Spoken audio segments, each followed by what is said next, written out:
الحمد للہ رب العالمین والصلاة والسلام على سید المرسلین اما بعد فاعوذ باللہ من الشیطان الرجیم بسم اللہ الرحمن الرحیم برادران اسلام السلام علیکم ورحمۃ اللہ وبرکاتہ۔ ناظرین، ہم امیر المومنین حضرت عثمان غنی رضی اللہ تعالیٰ عنہ کے بیان کر رہے ہیں۔ ناظرین، حضرت عثمان غنی رضی اللہ تعالیٰ عنہ کے حق میں بھی قرآن مجید کی کچھ آیت کریمہ نازل ہوئی تھیں، جیسے کہ جنگ تبوک کا واقعہ ایسے وقت پیش آیا جبکہ مدینہ منورہ میں سخت قحط پڑا ہوا تھا اور عام مسلمان بہت زیادہ تنگی میں تھے، یہاں تک کہ درخت کی پتیاں کھا کر لوگ گزارا کرتے تھے۔ اسی لیے اس جنگ کے لشکر کو جیش اسرا کہا جاتا ہے، یعنی تنگ دستی کا لشکر کہا جاتا تھا۔ ترمذی شریف میں ہے، حضرت عبد الرحمن بن خباب رضی اللہ تعالیٰ عنہ سے روایت ہے، وہ فرماتے ہیں کہ رسول اللہ صلی اللہ تعالیٰ علیہ وسلم کی خدمت میں اس وقت حاضر تھا جبکہ آپ کے جیسے اسراہ کی مدد کے لیے لوگوں کو جوش دلا رہے تھے،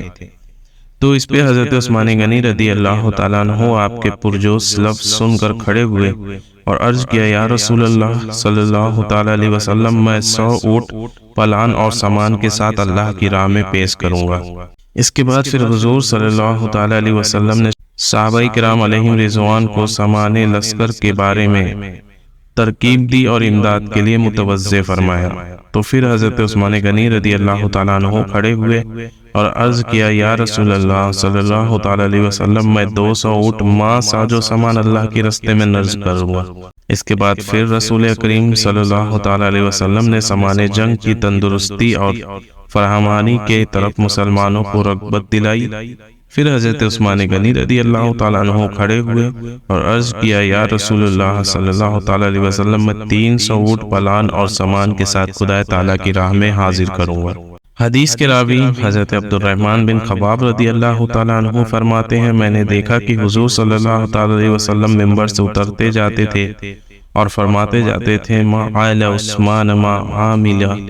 بعد حاضی، ما آل عثمان ما عامل بعد حاضی، یعنی ایک ہی جملے کو حضور سید عالم صلی اللہ تعالیٰ علیہ وسلم نے 2 بار فرمایا، اور اس کا مطلب یہ ہے کہ اب عثمان کا وہ عمل کوئی نقصان نہیں پہنچائے گا جو اس کے بعد وہ کریں گے۔ اس سے مراد یہ ہے کہ حضرت عثمان غنی رضی اللہ تعالیٰ عنہ کا یہ عمل خیر ایسا اعلیٰ اور اتنا مقبول ہے کہ اب اور نوافل نہ کرے، جب بھی ان کے مدرج اولیاء کے لیے کافی ہے، اور اس مقبولیت کے بعد آپ انہیں کوئی اندیشہ ضرر نہیں۔ تفسیر خازن اور تفسیر معالم التنزیل میں ہے کہ آپ نے ساجو سامان کے ساتھ 1000 اونٹ اس وقت موقع پر چندہ کیا تھا، اور حضرت عبد الرحمن بن سمورہ رضی اللہ تعالیٰ عنہ فرماتے ہیں کہ حضرت عثمان غنی رضی اللہ تعالیٰ عنہ جیسے اسراہ کی تیاری کے زمانے میں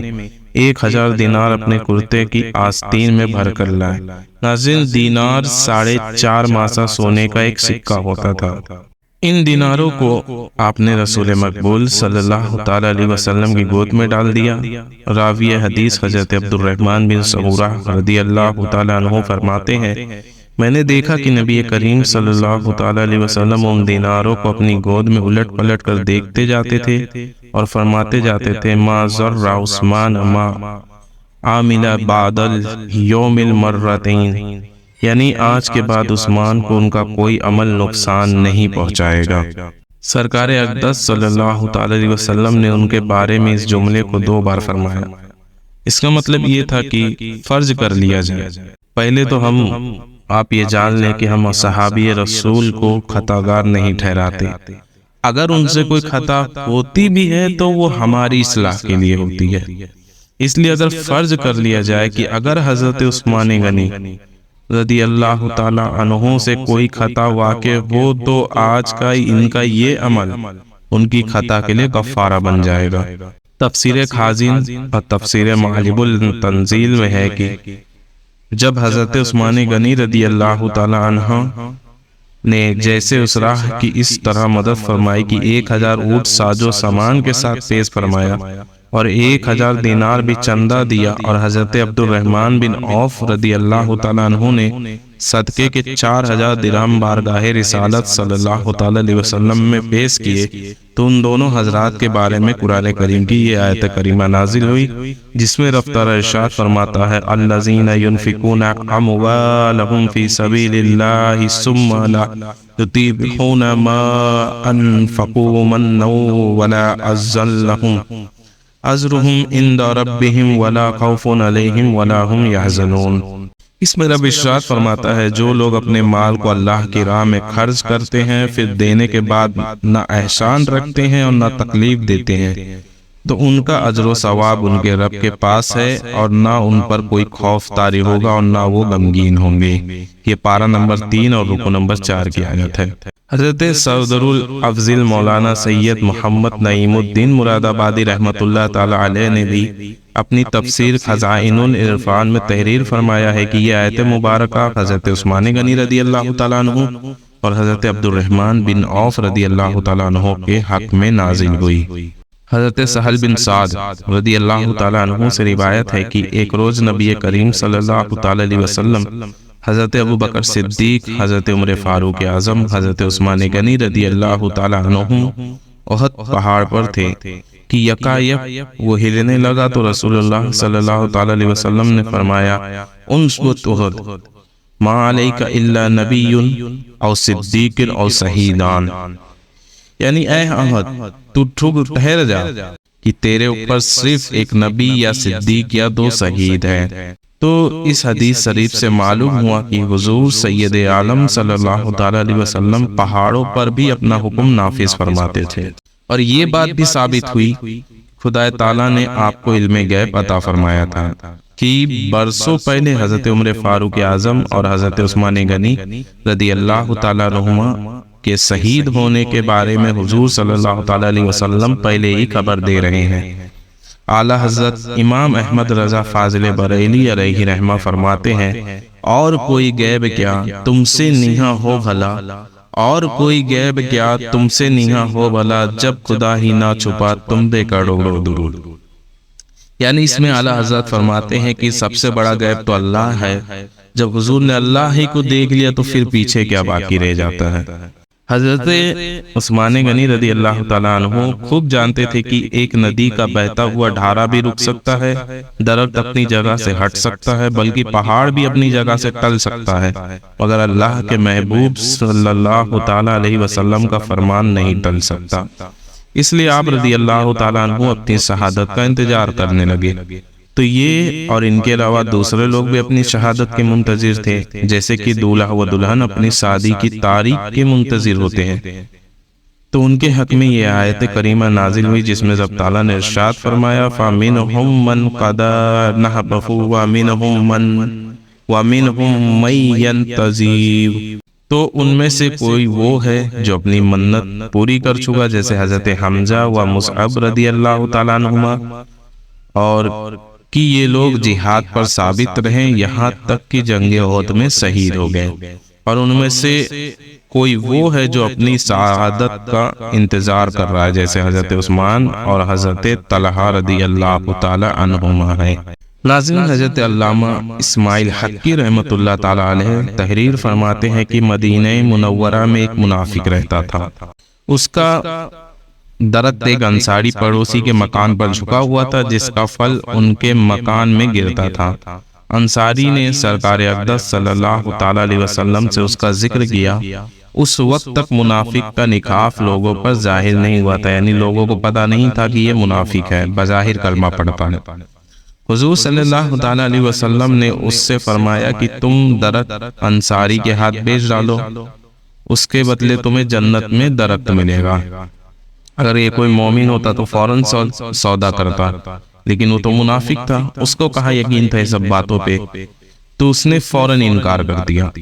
جب اس واقعے کی خبر حضرت عثمان غنی رضی اللہ تعالیٰ عنہ کو ہوئی کہ منافق نے حضور صلی اللہ تعالیٰ علیہ وسلم کے فرمان کو منظور نہیں کیا، تو آپ رضی اللہ تعالیٰ عنہ نے پورا ایک باغ دے کر اس درخت کو اس کے لیے خرید لیا، اور انصاری کو دے دیا۔ اس پر حضرت عثمان غنی رضی اللہ تعالیٰ عنہ کی تعریف میں اور منافق کی برائی میں یہ آیت کریمہ نازل ہوئی، جس میں رب تعالیٰ ارشاد فرماتا ہے سَيَذَّكَّرُ مَن يَخْشَىٰ وَيَتَجَنَّبُهَا الْأَشْقَىٰ الَّذِي يَصْلَى النَّارَ الْكُبْرىٰ۔ اس میں رب نے ارشاد فرمایا ان قریب نصیحت مانے گا جو ڈرتا ہے، اور اس سے وہ بڑا بدبخت دور رہے گا جو سب سے بڑی آگ میں جائے گا۔ اس آیت مبارکہ میں من یخشیٰ سے مراد حضرت عثمان غنی رضی اللہ تعالیٰ عنہ ہے، اور اشقیٰ سے مراد اس درجت کا مالک یعنی منافق ہے۔ برادران اسلام، حضرت عثمان غنی رضی اللہ تعالیٰ عنہ کے فضائل و مناقب میں بہت سی حدیث بھی ورید ہیں، جیسے کہ ترمذی اور ابن ماجہ میں حضرت مرہ بن کعب رضی اللہ تعالیٰ عنہ سے روایت ہے کہ وہ فرماتے ہیں کہ رسول اللہ صلی اللہ تعالیٰ علیہ وسلم زمانہ آئندہ میں ہونے والے فتنوں کا ذکر فرما رہے تھے کہ اتنے میں ایک صاحب سر پر کپڑا ڈالے ادھر سے گزرے تو حضور صلی اللہ تعالیٰ علیہ وسلم نے فرمایا کہ یہ شخص اس روز ہدایت پر ہوگا۔ تو حضرت مرہ رضی اللہ تعالیٰ عنہ فرماتے ہیں کہ حضور صلی اللہ تعالیٰ علیہ وسلم سے یہ الفاظ سن کر میں اٹھا اور اس شخص کی طرف گیا تو دیکھا کہ وہ حضرت عثمان غنی رضی اللہ تعالیٰ عنہ ہیں۔ پھر میں نے حضور صلی اللہ تعالیٰ علیہ وسلم کی طرف ان کا رخ کیا اور پوچھا کیا یہ شخص انہی فتنوں میں ہدایت پر ہوں گے؟ تو حضور صلی اللہ تعالیٰ علیہ وسلم نے ارشاد فرمایا کہ ہاں یہ ہدایت پر ہوں گے۔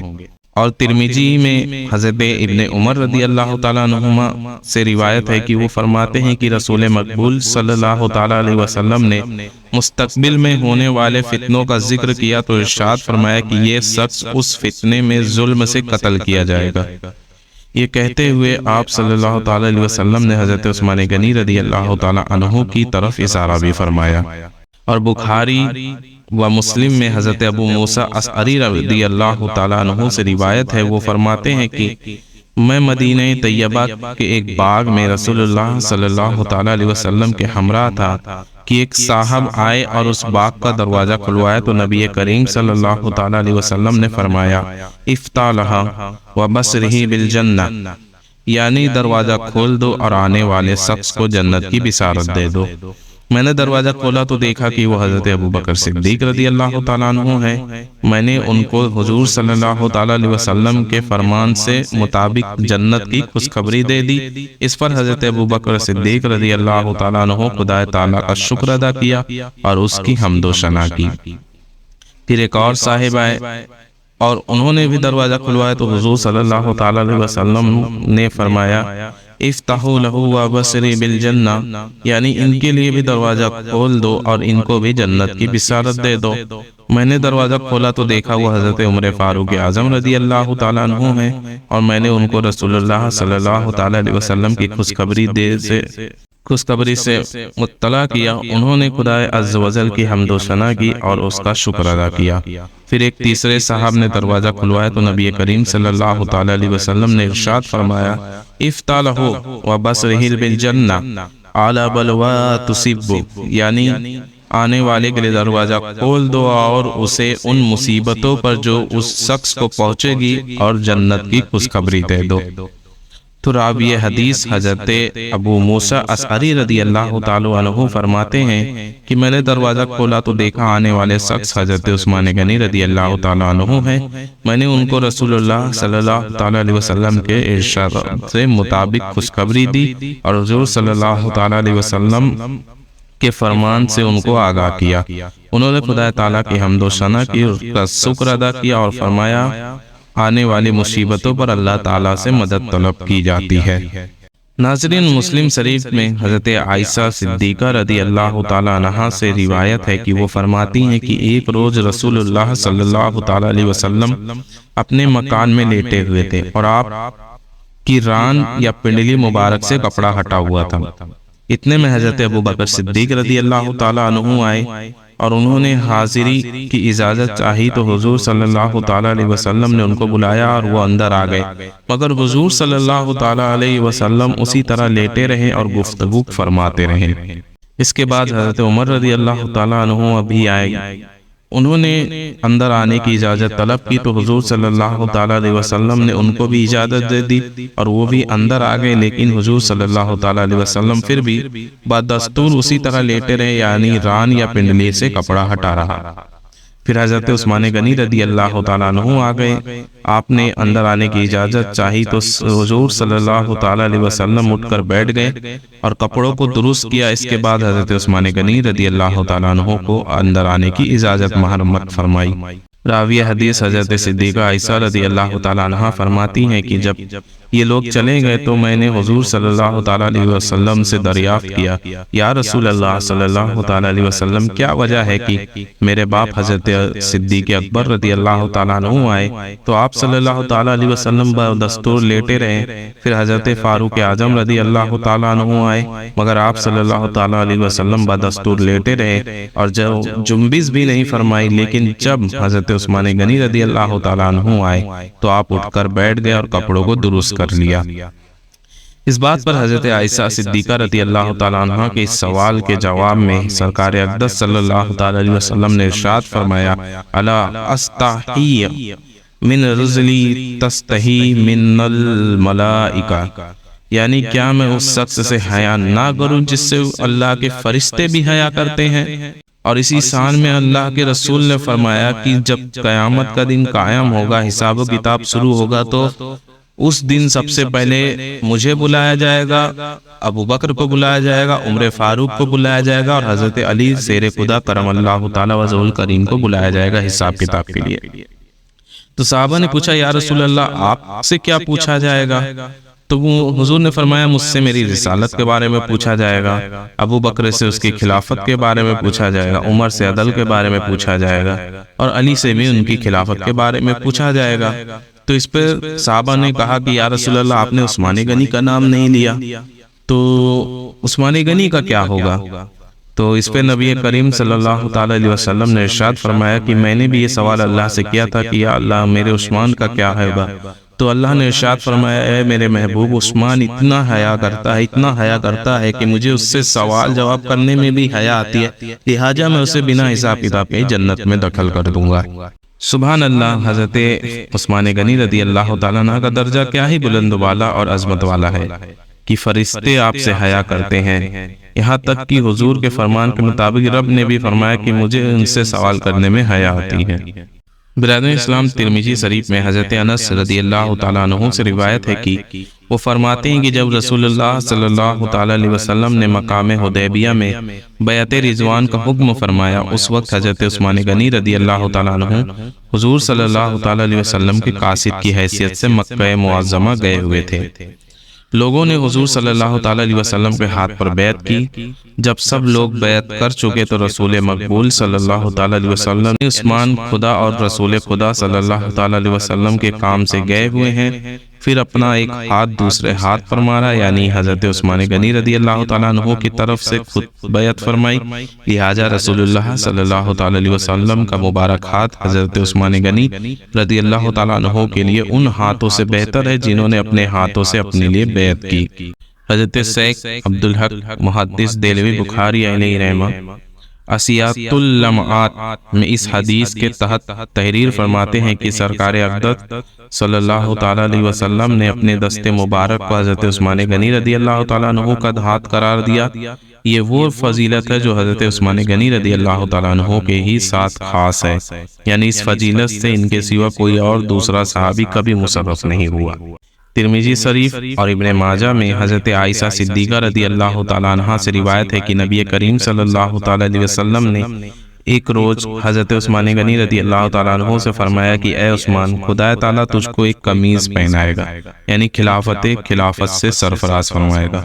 پھر اگر لوگ اس قمیض کو اتارنے کا تجھ سے مطالبہ کرے تو تو ان کی خواہش پر اس قمیض کو مت اتارنا، یہاں یعنی اس کا مطلب تھا کہ خلافت کو مت چھوڑنا۔ اسی لیے جس روز ان کو شہید کیا گیا انہوں نے حضرت ابو ثعلہ رضی اللہ تعالیٰ عنہ سے فرمایا کہ حضور صلی اللہ تعالیٰ علیہ وسلم نے مجھ کو خلافت کے بارے میں وصیت فرمائی تھی، اسی لیے میں اس وصیت پر قائم ہوں اور آج جو کچھ مجھ پر بیت رہی ہے اس پر میں صبر کر رہا ہوں۔ حاکم نے حضرت ابو ہریرہ رضی اللہ تعالیٰ عنہ سے روایت کی ہے کہ حضرت عثمان غنی رضی اللہ تعالیٰ عنہ نے 2 بار جنت خریدی ہے، ایک بار تو بیر روما خرید کر اور دوسری بار جیسے اس راہ کے سامان دے کر۔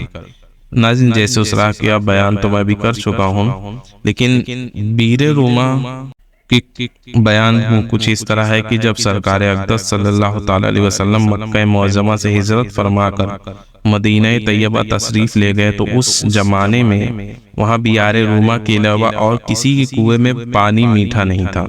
یہ کنواں وادی عقیق کے کنارے ایک پرفضا باغ میں تھا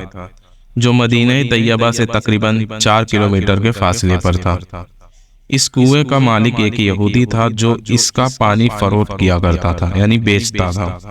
اور مسلمانوں کو پانی کی سخت تکلیف تھی، تو رسول اللہ صلی اللہ تعالی علیہ وسلم کے ترکیب پر حضرت عثمان غنی رضی اللہ تعالیٰ عنہ نے آدھا کنواں 12,000 درہم میں خرید کر مسلمانوں پر وقف کر دیا،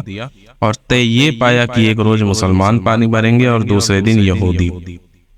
مگر جب یہودی نے دیکھا کہ مسلمان ایک روز میں ہی 2 روز کا پانی بھر لیتے ہیں اور میرا پانی خاطر خواہ نہیں بکتا، یعنی میرا پانی تو بکتا ہی نہیں ہے، تو وہ پریشان ہو کر جو آدھا کنواں بچا تھا وہ بھی حضرت عثمان غنی رضی اللہ تعالیٰ عنہ کے ہاتھ اس نے 8,000 درہم میں بیچ دیا، اور اس کنویں کو آج بیار حضرت عثمان غنی رضی اللہ تعالیٰ عنہ کہتے ہیں۔ حضرت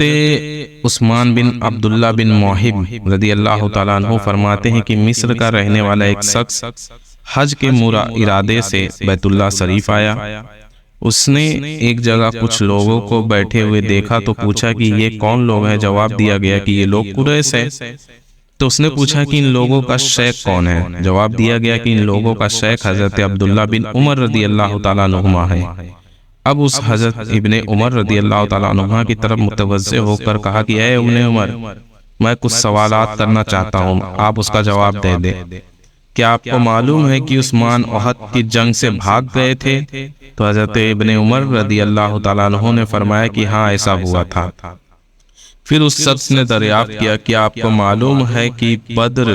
کی لڑائی میں عثمان غائب تھے اور معرکہ بدر میں وہ شریک نہیں ہوئے تھے؟ تو حضرت ابن عمر رضی اللہ تعالیٰ عنہما نے جواب دیا کہ ہاں وہ بدر کے معرکے میں موجود نہیں تھے۔ پھر اس شخص نے پوچھا کہ آپ کو معلوم ہے کہ عثمان بیعت رضوان کے موقع پر بھی غائب تھے اور اس میں شریک نہیں ہوئے تھے؟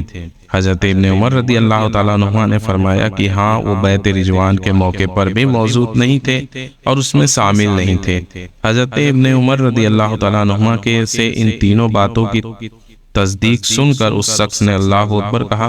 ناظرین، بظاہر اس مصری شخص کا سوال تھا، لیکن حقیقت میں حضرت عثمان غنی رضی اللہ تعالیٰ عنہ کی ذات گرامی پر اس کو اعتراض تھا۔ حضرت ابن عمر رضی اللہ تعالیٰ عنہ نے اس سے فرمایا کہ ادھر آ، میں تجھے سے حقیقت حال بیان کروں کہ تیرے شبہات دور ہو جائے۔ تو آپ نے بیان کیا احد کے معرکے سے حضرت عثمان غنی رضی اللہ تعالیٰ عنہ بھاگ جانے کے متعلق میں تجھ سے یہ کہتا ہوں کہ خدائے ذوالجلال نے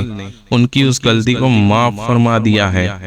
جیسے کہ قرآن مجید میں خدا تعالیٰ نے ارشاد فرمایا ان الذین تولوا منکم یوم التقى الجمعان انما استزلهم الشیطان ببعض ما کسبوا وَلَقَدْ عَفَا اللَّهُ عَنْهُمْ إِنَّ اللَّهَ غَفُورٌ رَحِيمٌ۔ اس میں رب نے ارشاد فرمایا بے شک وہ لوگ جو تم میں سے پھر گئے جس دونوں فوجیں ملی تھی اور ان کے بعض اعمال کے سبب انہیں شیطان ہی نے لغزش دے دی، بے شک اللہ نے انہیں معاف فرما دیا ہے، بے شک اللہ بخشنے والا اور حلم والا ہے۔ پھر آپ نے فرمایا جنگ بدر میں حضرت عثمان غنی رضی اللہ تعالیٰ عنہ کا موجود نہ ہونا اس کا وجہ یہ تھا کہ حضرت رقیہ رضی اللہ تعالیٰ عنہ یعنی رسول اللہ صلی اللہ تعالیٰ علیہ وسلم کی صاحبزادی اور حضرت عثمان غنی رضی اللہ تعالیٰ عنہ کی بیوی اس زمانے میں بیمار تھی۔ حضور صلی اللہ تعالیٰ علیہ وسلم نے حضرت عثمان غنی رضی اللہ تعالیٰ عنہ کو ان کی دیکھ بھال کے لیے مدینہ طیبہ میں ہی چھوڑ دیا تھا اور فرمایا تھا کہ عثمان غنی رضی اللہ تعالیٰ عنہ جنگ بدر میں شریک ہونے والوں میں سے ایک مجاہد کا ثواب ملے گا، اور مال غنیمت میں سے بھی انہیں ایک شخص کا حصہ دیا جائے گا۔ اب رہا معاملہ بیعت رضوان سے حضرت عثمان غنی رضی اللہ تعالیٰ عنہ کے غائب ہونا، تو اس کی وجہ یہ تھی کہ اگر مکہ معظمہ میں حضرت عثمان غنی رضی اللہ تعالیٰ عنہ سے زیادہ باعزت اور ہر دل عزیز کوئی شخص ہوتا تو رسول اللہ صلی اللہ تعالیٰ علیہ وسلم اسی کو مکہ معظمہ بھیجتے، مگر چونکہ حضرت عثمان غنی رضی اللہ تعالیٰ عنہ سے زیادہ ہر دل عزیز اور باعزت مکہ شریف والوں کی نگاہ میں کوئی اور شخص نہ تھا، اس لیے رسول اللہ صلی اللہ تعالیٰ علیہ وسلم نے انہی کو مکہ معظمہ روانہ فرمایا تاکہ وہ آپ کی طرف سے کفار مکہ سے بات چیت کریں۔ تو حضرت عثمان غنی رضی اللہ تعالیٰ عنہ حضور صلی اللہ تعالیٰ علیہ وسلم کے حکم سے مکہ مکرمہ چلے گئے تھے۔ اس طرح ان کی غیر موجودگی میں بیعت رضوان کا واقعہ پیش آیا، اور حضور صلی اللہ تعالی علیہ وسلم نے بیعت رضوان کے وقت اپنے داہنے ہاتھ کو اٹھا کر فرمایا کہ یہ عثمان کا ہاتھ ہے، اور پھر اس ہاتھ کو اپنے دوسرے ہاتھ پر مار کر فرمایا کہ یہ عثمان کی بیعت ہے۔ اس کے بعد حضرت ابن عمر رضی اللہ تعالیٰ عنہما نے فرمایا کہ ابھی جو میں نے تیرے سامنے بیان کیا تو اس کو لے جا کہ یہی تیرے تینوں سوالات کے جواب ہیں۔ ناظرین، یہاں تک ہم نے حضرت عثمان غنی کی شان میں جو آیتیں نازل ہوئی، جو احادیث مبارکہ ہے، وہ بیان کی۔ انشاءاللہ ہم اب اس کے بعد آپ کی خلافت کا بیان کریں گے، اور انتظار کریے ہمارے اس ویڈیو کا۔ تب تک کے لیے السلام علیکم ورحمۃ اللہ وبرکاتہ۔